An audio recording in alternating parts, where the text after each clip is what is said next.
Hello and welcome. अभी अभी कुछ टाइम पहले JKSSB ने जूनियर असिस्टेंट का पेपर लिया और इस वीडियो में हम सिर्फ रीजनिंग सेक्शन को डिस्कस करेंगे। इसी तरह और बाकी पार्ट्स आएंगे जिसमें हम कंप्यूटर, GK, मैथ और बाकी चीज़ें डिस्कस करेंगे। ठीक है, ओके। तो ये हमारा है पार्ट 1 जिसमें हम रीजनिंग के क्वेश्चंस डिस्कस करने जा रहे हैं। आपको बताऊं उससे पहले अगर आप हमारा कोई भी बैच ज्वाइन करना चाहते हैं तो नीचे डिस्क्रिप्शन में या कमेंट सेक्शन में हमारे इन बैचेस का लिंक होगा। उस लिंक के जरिए आप जाकर ज्वाइन कर सकते हैं या दिए गए व्हाट्सएप नंबर पे आप बैच का नाम लिख लीजिए, आपको 24 आवर्स में बैच में ज्वाइन करा दिया जाएगा। देखिए, इसमें हम आज के वीडियो में रीजनिंग के क्वेश्चंस डिस्कस करेंगे और इसमें भी एक क्वेश्चन ऐसा है जो इन्होंने गलत दिया हुआ है। आप उस क्वेश्चन की रिप्रेजेंटेशन डाल सकते हो, मैं आपको ये बता दूंगा। तो चलिए हम रीजनिंग के डायरेक्टली हम क्वेश्चन पे चलते हैं। रीजनिंग के क्वेश्चन पे आपके सामने है ये रीजनिंग का क्वेश्चन, डायरेक्शन टेस्ट का ये क्वेश्चन है, आसान क्वेश्चन है। देख लीजिए, सवाल है a man goes 5 kilometre east. ठीक है, चलिए एक इंसान है, मैन है, ठीक है, ये 5 किलोमीटर ईस्ट की तरफ चला। आपको पता है यहां से ईस्ट है तो 5 किलोमीटर ये ईस्ट की तरफ चला और यहां पे पहुंचा। डन, यहां तक हमने कवर किया। उसके बाद then he turns right and goes 4 kilometre. Right मुड़ के 4 किलोमीटर चलता है। आपको पता है राइट यहां की नीचे की तरफ होगा राइट और ऊपर की तरफ लेफ्ट होगा, है ना। तो राइट की तरफ ये मूवमेंट करता है और 4 किलोमीटर चलता है। चलिए ये यहां पे पहुंच गया और 4 किलोमीटर ये चला। ठीक है, मान लिया हमने यहां तक। ठीक है, ओके। इतना ये 5 किलोमीटर है, वो 4 किलोमीटर है। Done. Then he turns left and goes 5 kilometre. अब जो ये नीचे पहुंचा इसमें भी ये लेफ्ट की तरफ मुड़ा, यहां पे पहुंचा। आपको पता है ये राइट है, नीचे की तरफ जब कोई होता है तो ये लेफ्ट है, ठीक है ना।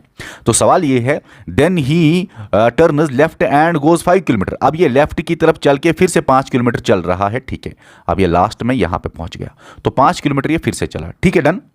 तो लास्ट में ये यहां पे पहुंचा। अब सवाल क्या है, विच direction is he facing now. जहां पे ये लास्ट पे है आप मुझे बताइए ये कौन सी डायरेक्शन फेस कर रहा है।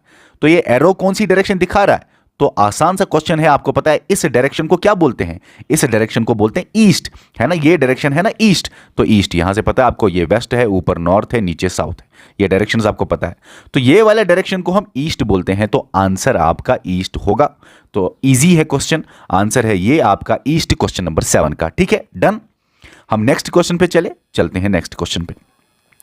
ये भी डायरेक्शन सेंस का ही क्वेश्चन है। मेरा गला थोड़ा सा खराब है लेकिन आपको समझ आ रहा होगा। तो ये भी हमारा नेक्स्ट क्वेश्चन है, क्वेश्चन नंबर 8। ये क्या बता रहा है, city D is to the west of city M। ये जो सिटी D है वो वेस्ट के साइड है M के वेस्ट के साइड।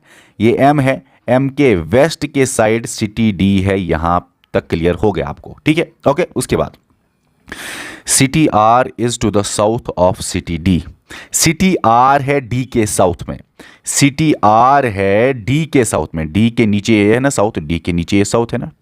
तो सिटी R है D के साउथ में। इतना क्लियर है, ठीक है। If city K is to the east of city R लिखना था, वैसे इधर टू लिखा है लेकिन कोई मसला नहीं। चलिए, if city K is to the east of city R, तो अगर सिटी K है सिटी R के ईस्ट में तो सिटी R नीचे है, उसका ईस्ट यहां से हुआ, सिटी R का ईस्ट यहां से हुआ। तो ये बोल रहा है if city K is to the east of city R। ठीक है, सिटी K है सिटी R के ईस्ट में। ठीक है, डन। अब सवाल क्या कह रहा है लास्ट में, then in which direction is city K।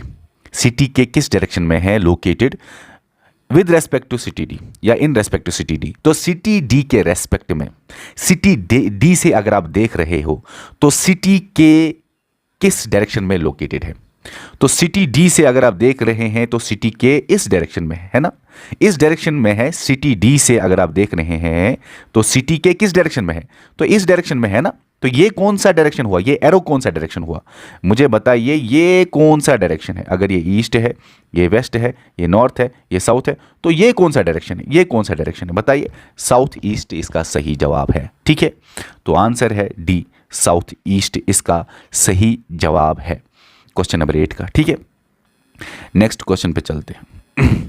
सवाल है फिर से डायरेक्शन टेस्ट का। बहुत सारे क्वेश्चन डायरेक्शन से आते हैं। तो सवाल क्या है, a boy first goes south in south direction. एक लड़का है, ठीक है, बॉय बना लिया इधर। सवाल है first goes in south direction, वो साउथ नीचे होता है तो वो साउथ डायरेक्शन में चल रहा है। कितना चला नहीं लिखा है, बस नीचे डायरेक्शन में ये साउथ आ रहा है। ठीक है, turn then he turns towards left and travels for some distance. Left में मुड़ के चल रहा है। आपको पता है यहाँ से ये राइट हुआ, यहाँ से लेफ्ट हुआ, तो ये लेफ्ट में मुड़ के थोड़ा सा चला आगे, ठीक है। डिस्टेंस नहीं लिखा है कितना, लेकिन कोई मसला नहीं। इधर डायरेक्शन, ये लास्ट में डायरेक्शन में ये सवाल होगा, बस डायरेक्शन देख लेना, ठीक है। After that he turns right and move certain distance. अब ये राइट मुड़ा और फिर से चला। अब राइट आपको पता है अगर ऐसे है तो राइट नीचे की तरफ होगा, लेफ्ट ऊपर। आप देखो ना, आप ऐसे चल रहे हो, ऐसे चल रहे हो, तो ये आपका राइट हैंड होगा, ये आपका लेफ्ट हैंड होगा। आप ऐसे निकाल सकते हैं आराम से, ठीक है ना। तो इतना क्लियर हो गया। अब आप मुझे बताइए, सवाल ये है, after that he turns right and move certain distance. अब ये राइट की तरफ मुड़ा थोड़ा सा और चला ऐसे, चलो ठीक है, चला नीचे, ठीक है, ओके, इतना क्लियर है। At last he turns left. अब ये फिर से लेफ्ट मुड़ता है। आपको पता है नीचे की तरफ अगर है कोई तो यहाँ से राइट है, राइट हैंड आपका यहाँ से, आप अपने आप को ये एरो पे रख लो, ये आपका लेफ्ट हैंड होगा। सवाल है at last he turns left and travels again some distance. तो फिर से ये लेफ्ट की तरफ मुड़ा ऐसे और ये कुछ डिस्टेंस चला। ये एरो देख लेना कौन सी डायरेक्शन में है, यही सवाल होगा। Now in which direction is he moving. देखा, यही सवाल है, किस डायरेक्शन में ये लास्ट में मूवमेंट कर रहा है। ये लास्ट की डायरेक्शन कौन सी है बताओ मुझे। ये आपकी ईस्ट डायरेक्शन है। मैंने बोला ना, ये ईस्ट है, ये डायरेक्शन होता तो वेस्ट है, ये डायरेक्शन होता तो नॉर्थ है, ये डायरेक्शन होता तो साउथ है। तो ये वाली डायरेक्शन आपकी ईस्ट की डायरेक्शन है। तो सवाल का जवाब है ईस्ट। तो इस सवाल का जवाब यहाँ पे ईस्ट होगा, बी होगा, ठीक है। तो ये सवाल भी हो गया। रीजनिंग का और एक क्वेश्चन है, काफ़ी इजी है रीजनिंग। वैसे एक दो क्वेश्चंस थोड़े से, नहीं मुझे नहीं लगता कुछ टफ है, इजी है। आप देख लीजिए, क्वेश्चन है आपके सामने। In a certain code clock is written as XOLXP, how will lotus be written in that same order. आसान क्वेश्चन है। अगर आपको ये पता चला, मैंने भी आपको ये ट्रिक में चीज़ें बताई हुई है, बहुत सारी चीज़ें हैं। देखो ना, CLOCK, देखो ना, ओ के बदले एल, यहाँ पे ओ के बदले एल, तो पता चल जाता है, पता चल जाता है बहुत सारी चीज़। देखो यहाँ पे सी के बदले एक्स, एक्स के बदले यहाँ पे सी, पता चल जाता है, कम से कम अंदाजे से पता चल जाता है। और भी बहुत सारी ट्रिक्स मैंने दी हैं, कैसे अपोजिट आप वर्ड्स याद कैसे अपोजिट आप लेटर्स याद रखोगे। फिलहाल शॉर्ट में पता चल जाता है कि ये अपोजिट वाले लेटर्स है। अपोजिट का मतलब यहाँ पे मैं यहाँ पे लिख लेता हूँ, जिनको पता चल गया क्या आंसर होगा, आप नीचे कॉमेंट सेक्शन में आंसर दीजिए।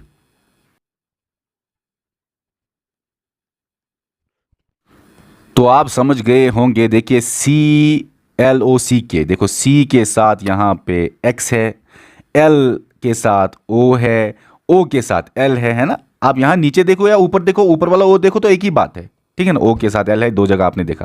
देखो सी के साथ एक्स है, यहाँ पे भी आप सी के साथ एक्स लगा सकते हो। तो CLOCK, लास्ट में के है और के साथ यहाँ पे आपका पी है। तो निकला ना, सी का अपोजिट है एक्स, एल का अपोजिट है ओ का अपोजिट है एल, सी का अपोजिट है एक्स, के का अपोजिट है पी। तो अपोजिट आपके लेटर्स आपको लिखने थे। अब क्वेश्चन है लोटस का अपोजिट क्या है, बताए मुझे। एल का अपोजिट क्या है, यहाँ पे ओ लिखा है ना, लिखा ना यहाँ पे एल का अपोजिट ओ है। ओ का अपोजिट क्या है, एल है ना, LOTUS। टी का अपोजिट क्या है, अब टी का अपोजिट आप मुझे बताइए। टी का है जी। यू का अपोजिट क्या है, यू का अपोजिट यहाँ पे लिखा है ना, दो जगह लिखा होगा। देखो यहाँ नीचे यू भी होगा, यहाँ देखो यू है नीचे ये, और ऊपर वाले लाइन में भी यू होगा, यू। तो यू का अपोजिट दोनों जगह में आप देख लो एफ है ना। ये देखो यू का अपोजिट एफ, यू का अपोजिट एफ, ठीक है ना।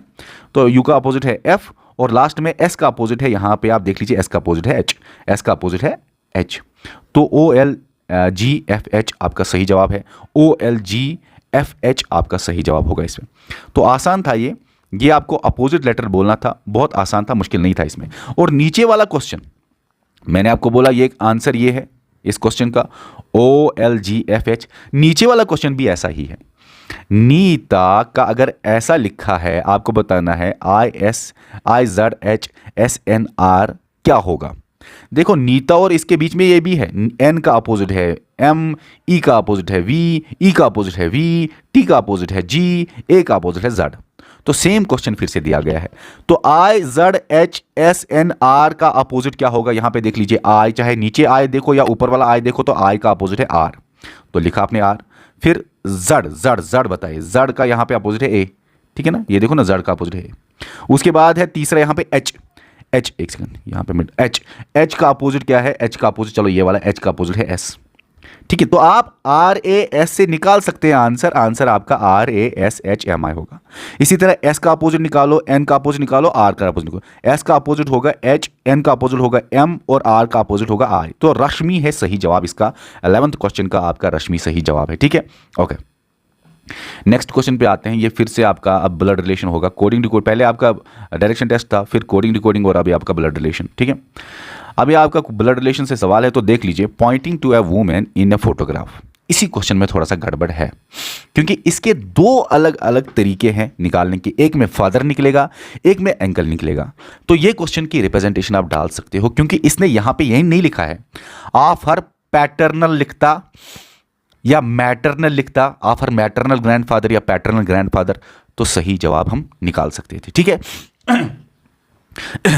तो चलिए मैं आपको ये समझाता हूं इसका आंसर क्या है। इसके आंसर वैसे दो बन सकते हैं। चलिए जानिए, आप इस क्वेश्चन की रिप्रेजेंटेशन डाल सकते हो। ये गलत क्वेश्चन है। अब देख लीजिए, सवाल है pointing to a woman in a photograph Rajesh said. Pointing to a woman in a photograph Rajesh said. मैं सबसे पहले राजेश बनाता हूं। ठीक है, राजेश बोलता है एक फोटोग्राफ की तरफ पॉइंट करते हुए, क्या बोलता है? एक फोटोग्राफ की तरफ। आप मान लो यहाँ पे फोटो है, फोटो, और वो भी फोटो किसका है? वुमेन का है ना, लिखा है ना pointing to a woman in a photograph, तो वुमेन का फोटो है। तो ये वुमेन का फोटो है, वुमेन का फोटो है, तो राजेश क्या बोलता है? देखो, the only daughter of her grandfather. Only daughter of हर मतलब यही वुमेन, जो फोटो है वुमेन का। तो राजेश बोलता है the only daughter of photo, जो वुमेन है उसका ग्रैंडफादर इज माई वाइफ। तो फोटो का ग्रैंडफादर राजेश की, फोटो के ग्रैंडफादर की डॉटर राजेश की वाइफ है। फोटो का ग्रैंडफादर हम यहाँ पे बना सकते हैं, उसकी डॉटर जो है, ओनली डॉटर उसकी, the only daughter of the grandfather of the photo, जो फोटो में वुमेन है, वो राजेश की वाइफ है। अब देख लो, यहाँ पे आपको बताना है राजेश क्या लगता है इस वुमेन का। राजेश इस वुमेन का फादर लगता है। आपके यहाँ पे फादर सही जवाब होगा, यही बच्चों ने किया होगा। लेकिन ये क्वेश्चन गलत है। यहां पे ये नहीं लिखा है ऑफ हर मैटरनल ग्रैंडफादर, मां का बाप। ये मैटरनल ग्रैंडफादर के बारे में अगर लिखा होता तब राजेश फादर होता, और जब हम पढ़, जो हमने बनाया, ये सही होता। यहां पे मैटरनल ग्रैंडफादर नहीं लिखा है, ये पैटर्नल ग्रैंडफादर भी हो सकता है, और तब जाके आपका फादर नहीं एंकल निकलेगा। अब मैं दूसरा तरीका बनाऊंगा यहां पे। देखो, राजेश क्या बोलता है? Pointing to a woman in a photograph, Rajesh बोलता है the only daughter of her grandfather. ये वुमेन का जो ग्रैंडफादर है उसकी ओनली डॉटर मेरी बीवी है। लेकिन वुमेन के ग्रैंडफादर का मतलब यहाँ पे ये भी हो सकता है कि वुमेन के बाप का बाप, ये भी तो ग्रैंडफादर है ना, बाप के बाप। माँ का बाप भी ग्रैंडफादर होता है। तो यहाँ पे ना ही पैटर्नल लिखा है ना ही मैटरनल लिखा है। तो अभी देखो, अभी मैंने पापा का ग्रैंडफादर बनाया, पैटर्नल ग्रैंडफादर बनाया। अभी देखो, अभी ये राजेश एंकल निकलेगा, फादर नहीं निकलेगा। पहले केस में आपका फादर निकला था, लेकिन अभी ये फादर नहीं निकलेगा, इस टाइम ये एंकल निकलेगा। देखो कैसे, pointing to a woman in a photograph, Rajesh said the only daughter of her grandfather. ठीक है, ग्रैंडफादर का ओनली डॉटर, ये ग्रैंडफादर बन गया ऊपर, ग्रैंडफादर बन गया फोटो का, वुमेन जो फोटो में है उसका ग्रैंडफादर बन गया। उसका ओनली डॉटर, उसकी ओनली डॉटर, ये बहन भी हो सकती है इसकी, या भाई बहन हो सकते हैं। ठीक है, और राजेश मैं यहां पे बनाता हूं। ठीक है, ठीक है। तो राजेश, अब देखो, the only daughter of her grandfather, ये फोटो के ग्रैंडफादर का ओनली डॉटर ये है, इज माई वाइफ। ये राजेश बोलता है मेरी वाइफ है। ठीक है, बना लिया हमने इनको wife. How is Rajesh related to woman? अब बताओ, ये जो राजेश है और ये वुमेन है फोटो में, इनका क्या कनेक्शन है? पहले में राजेश फादर निकला, लेकिन इस टाइम फादर नहीं निकलेगा, इस टाइम अंकल निकलेगा राजेश, है ना। इस टाइम ये अंकल निकलेगा राजेश। तो कहने का मतलब ये है, आप सही तरीके से इस क्वेश्चन को नहीं निकाल सकते हो। तो इसमें राजेश इस टाइम अंकल है। अरे भाई, इस टाइम राजेश इसमें अंकल है। आप यहां पे देख लो, पापा के बहन का हस्बैंड। तो आप यहां पे देख लीजिए, फूफा, राजेश इसका फूफा है। फादर की बहन फूफी हुई, उसका हस्बैंड फूफा हुआ, तो अंकल हुआ इस टाइम। तो याद रखना, ये क्वेश्चन में गड़बड़ है। ठीक है, तो ये क्वेश्चन की रिप्रेजेंटेशन आप डाल सकते हो। चलिए नेक्स्ट क्वेश्चन पे चलते हैं। एक सेकेंड, इसको मिटाता हूं मैं। नेक्स्ट क्वेश्चन पे चलते हैं। पॉइंटिंग टुवर्ड्स सीता, निकल सेड।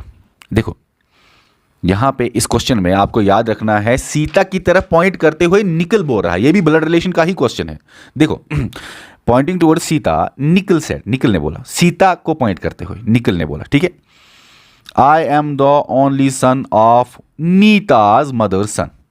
हर नीता पॉइंट, सॉरी सीता, सीता को पॉइंट करते हुए बोला कि इसकी हर मदर सन का ओनली सन मैं हूं, निकल बोल रहा है। तो सीता की मदर के सन यहां पे है, तो सवाल क्या है, पॉइंटिंग टुवर्ड सीता, निकल ने बोला I am the only son of Nita's mother son, आप sorry Sita's mother son, Sita के मदर का सन यहां पे हुआ, ठीक है, सीता के मदर का सन ये हुआ।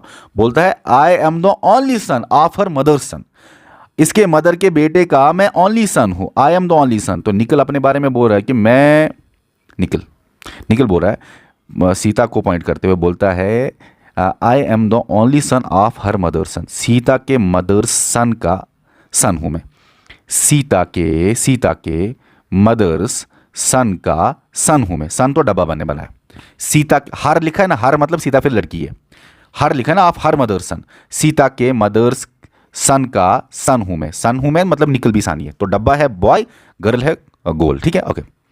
अब सवाल है how is Sita related to Nikhil. Sita निकल की आंट लगती है, ठीक है ना, निकल के पापा की बहन है सीता, तो सीता क्या है, निकल की आंट है सीता, सीता है निकल की आंट, यहां तक क्लियर हुआ, सीता है निकल की आंट। चलिए अब और एक सवाल पे हम चलते हैं, एक सेकेंड इसको मिटाते हैं। और एक क्वेश्चन आपके सामने है, क्वेश्चन क्या है, introducing a man, a women said, man को इंट्रोड्यूस करते हुए वुमेन ने बोला, किसने बोला, वुमेन ने बोला, मैन को इंट्रोड्यूस करते किसने बोला, वुमेन ने, चलो वुमेन ने बोला he is the only son of my, दे मैंने ट्रिक्स आपको बताई हुई है वैसे ब्लड रिलेशन की, देखो ऑफ के इधर माई मदर्स मदर है और इधर ये है, तो ऑफ के इधर माई मदर्स मदर है, तो आप वुमेन के मदर्स मदर बनाओगे, ये वुमेन की मदर है, ये वुमेन की मदर यहाँ पे पहुँच गए हम, यहाँ पे ऊपर पहुँच गए मदर की मदर्स, ठीक है। ऑफ के, ये ऑफ वाले के इधर आ जाओ, only son, he is the only सन, तो ओनली सन ये मदर के मदर का मदर ये था और उसका ओनली बेटा, मदर का मदर ये हम पहुँचे और उसका ओनली सन ये है, ओनली सन मतलब ये है, डब्बा सन है, ठीक है, ये आपको पता है, मैंने आपको ट्रिक समझाई हुई है वैसे। यही है वो मैन जिसके बारे में इंट्रोड्यूस कर रही है वुमेन, बोल रही है he is the only son, ये only son of my mother's son, my mother's sorry of my mother's mother, ठीक है, मेरी माँ की माँ का ये ओनली सन है, कौन, ये मैन। अब सवाल है how is woman related to man, ये वुमेन है तो गोल है, वुमेन क्या लगेगी मैन को, वुमेन क्या लगती है मैन को, वुमेन लगा है तो गोल है मतलब कि लड़की है, तो वुमेन क्या है मैन की, ये निफ्यू है कि नीस है, ये नीस है मैन की, तो आंसर नीस आएगा, आंसर इसमें नीस आएगा, ठीक है। तो ये बाकी कंप्यूटर और बाकी के सेक्शंस भी आपको करा दिए जाएंगे, लेकिन इसमें एक दो और क्वेश्चन थे नंबर सीरीज से, वो शायद यहाँ पे नीचे दो क्वेश्चन नंबर सीरीज के थे, ठीक है, ये है नंबर सीरीज के दो क्वेश्चन, ठीक है। देखो ये नंबर सीरीज है, इनमें आपको बताना है रॉन्ग नंबर कौन सा हुआ है, आसान क्वेश्चन है, मुश्किल नहीं है, थोड़ा दिमाग लगाना था इसमें। जब हम इन दोनों के बीच में, देखो इसको मैं नज़दीक ही लाता हूँ, एक सॉरी, देखो जब हम इनमें आपको बोलना है कौन सा गलत नंबर है, जब हम इन दोनों को आपस में डिफरेंस करते हैं तो 64 निकलता है, और जब हम इन दोनों को आपस में डिफरेंस करते हैं तो आपका 49 निकलता है, जब हम इन दोनों को आपस में डिफरेंस करते हैं तो 35 निकलता है, जब हम इन दोनों को आपस में डिफरेंस करते हैं तो 24 निकलता है, जब हम इन दोनों को आपस में डिफरेंस करते हैं तो 14 निकलता है, ठीक है, 14 नहीं 16 निकलता होगा, 16 निकलता है, 16 निकलता है ना। अब यहाँ पे आपको ये याद रखना है, सुनो यहाँ पे याद रखना है आपको, बहुत इंपॉर्टेंट है इनके बीच में जो डिफरेंस है 64 मतलब 8 स्क्वायर है, ये 49 है मतलब 7 स्क्वायर है, ये 35 कोई स्क्वायर नहीं है, ये भी कोई स्क्वायर नहीं है, मतलब कि इसने गड़बड़ की हुई है, ये है गलत आपका नंबर सीरीज, इनमें से यही आंसर है क्योंकि यही है आपका रॉन्ग। और 16 भी स्क्वायर है, 16 भी 4 का स्क्वायर, तो निकलना चाहिए यहाँ पे 5 का स्क्वायर, 4 का स्क्वायर, फिर 5 का स्क्वायर, फिर 6 का स्क्वायर, फिर 7 का स्क्वायर और फिर 8 का स्क्वायर है दिया हुआ। लेकिन ये दो क्यों नहीं निकले, क्योंकि इनके बीच में गलत है ये 286। हाँ, अगर ये 286 के बदले, अगर ये 286 के बदले फॉर एग्जाम्पल 285 होता, तब यहां पे फिर डिफरेंस 286 ही गलत है, क्योंकि यहां पे 285 होना चाहिए, 286 ही गलत है, यहाँ पे 285 होना चाहिए, क्योंकि अगर 285 होता तब डिफरेंस 35 नहीं 36 होता, यहाँ पे 36 होता, और 6 स्क्वायर 36 होता है, 6 स्क्वायर 36 होता है, तो निकल गया। और अगर यहाँ पे 285 होता तो यहाँ पे 25 निकलता, यहाँ पे 25 निकलता और फिर वो 5 का स्क्वायर बन जाता। तो निकला ना 4 का स्क्वायर, 5 का स्क्वायर, 6 का स्क्वायर, 7 का स्क्वायर, 8 का स्क्वायर। तो कहने का मतलब ये है 285 होना चाहिए, लेकिन 286 दिया हुआ है, तो यही है आपका सही जवाब इस नंबर सीरीज में। ठीक है, अब ये लास्ट क्वेश्चन है रीजनिंग का, 10th क्वेश्चन है रीजनिंग का, और ये आपके लिए होमवर्क है। मैं देखना चाहता हूँ आप में कौन कितना सीरियसली इस क्वेश्चन को लेके नीचे कमेंट सेक्शन में जवाब देगा। ठीक है, जो सबसे पहले आपका बेस्ट क्वेश्चन देगा, सही जवाब देगा, उसका मैं कमेंट सेक्शन में पिन कर लूँगा उसका कमेंट। अब बाकी के क्वेश्चंस भी, बाकी के सेक्शंस भी आपके मिल जाएंगे, आपका आ जाएंगे। और पेपर का लेवल आपको मैं कह सकता हूँ ईजी टू मॉडरेट ही था, ज़्यादा मुश्किल नहीं था। और आप अगर हमारा किसी भी बैच में ज्वाइन होना चाहते हैं जहां पे आपको टॉप क्लास कंटेंट मिलेगा, तो हमारे व्हाट्सएप नंबर पे उस बैच का नाम लिखिए और आपको बैच में ज्वाइन करा दिया जाएगा। इस वीडियो में इतना ही, मिलते हैं नेक्स्ट वीडियो में, और ये अपने दोस्तों के साथ शेयर कीजिए ताकि वो भी ये वीडियो एनालिसिस देखें। और बाय।